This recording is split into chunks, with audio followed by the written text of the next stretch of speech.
Dobar dan i dobrodošli u kuhinju moje nane. Danas radimo kokos kiflice.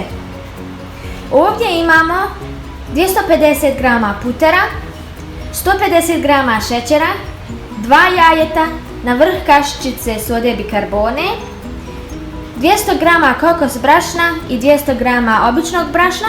Pošto mi obično brašno dodajemo po potrebi, ja ću vama na kraju tačno reći koliko smo mi brašna dodali. Umutili smo puter, sada u to dodajemo šećer. Sada mutimo naš šećer i dodajemo 2 jaja.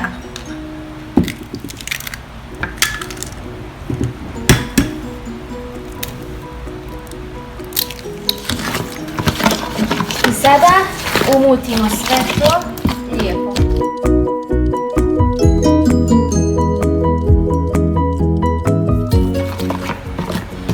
Umutili smo naše jaje, šećer i puter. Sada dodajemo 200 g kokosovog brašna, sode bikarbone,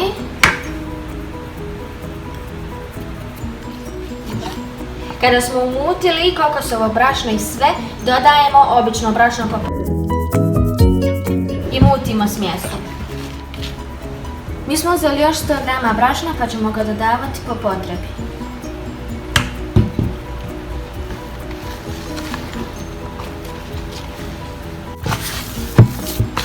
Evo sada moja nana mijesi tijesto. Kada završimo s ovim, ostavit ćemo tijesto 10 do 15 minuta da malo odmori, pa ćemo ga onda razviti i napraviti naše kiflice.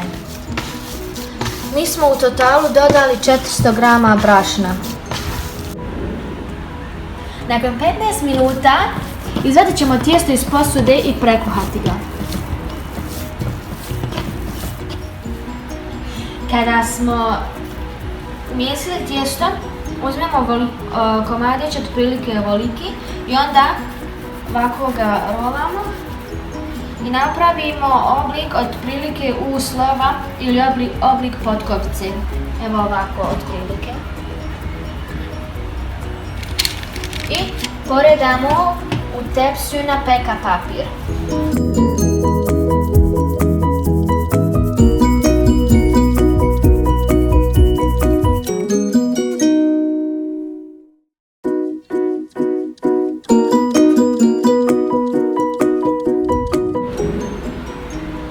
Evo naše kiflice su gotove, evo ovako smo ih poslagali.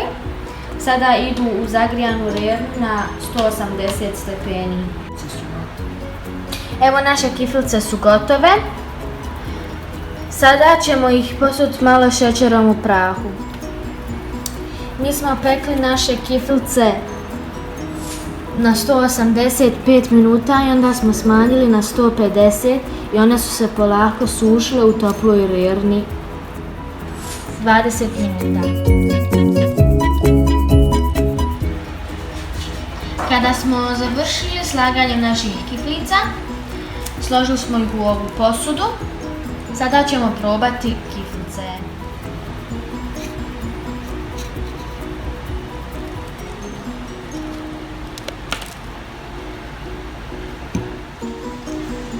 Kako su samo divne i ukusne. Jako su prhke. I što je najbitnije, ostale su bijele.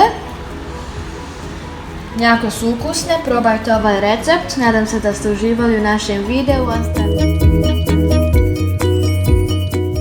Ostavite like i komentar, pretplatite se na naš kanal. Imajte divan dan. Pozdrav!